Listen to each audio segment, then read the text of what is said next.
गांव में एक पुराना कुआं था। इतना पुराना कि किसी को याद भी नहीं था कि वो कब बना था।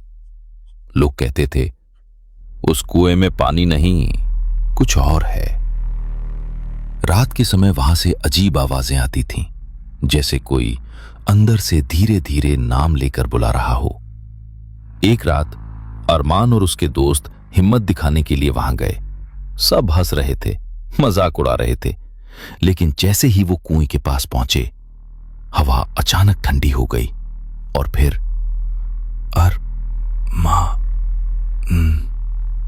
किसी ने फुसफुसाया। अरमान जम गया।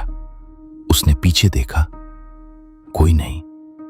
दोस्त बोले, भाई तू ही डर रहा है। लेकिन फिर इस बार आवाज कुएं के अंदर से आई, नीचे आओ। अरमान जैसे किसी के कंट्रोल में आ गया। वो धीरे धीरे कुएं के किनारे पहुंचा और अंदर झांका। अंदर पानी नहीं था, बस अंधेरा, और उस अंधेरे में दो लाल चमकती आंखें। अचानक कुएं के अंदर से एक लंबा काला हाथ निकला, इतना लंबा कि इंसान का हो ही नहीं सकता था। उस हाथ ने अरमान की कलाई पकड़ ली। दोस्त चिल्लाए, छोड़ उसको। लेकिन अरमान मुस्कुरा रहा था, एक अजीब टेढ़ी मुस्कान, और उसकी आवाज बदल चुकी थी।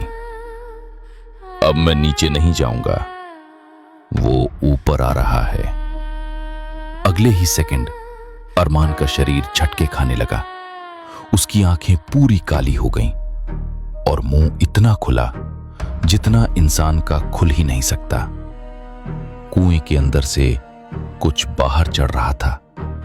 धीरे धीरे उसका सिर दिखा, बाल नहीं, बस जली हुई चमड़ी, चेहरा बिना आंखों के। लेकिन फिर भी वो सबको देख रहा था। और फिर उसने कहा, एक शरीर काफी नहीं है। अगली सुबह गांव वालों को कुएं के पास सिर्फ कपड़े मिले, कोई भी नहीं मिला। लेकिन सबसे डरावनी बात, अब उस कुएं से सिर्फ एक आवाज नहीं आती, बल्कि कई आवाजें, सब अलग अलग लोगों की, और सब एक ही बात कहते हैं, नीचे आओ।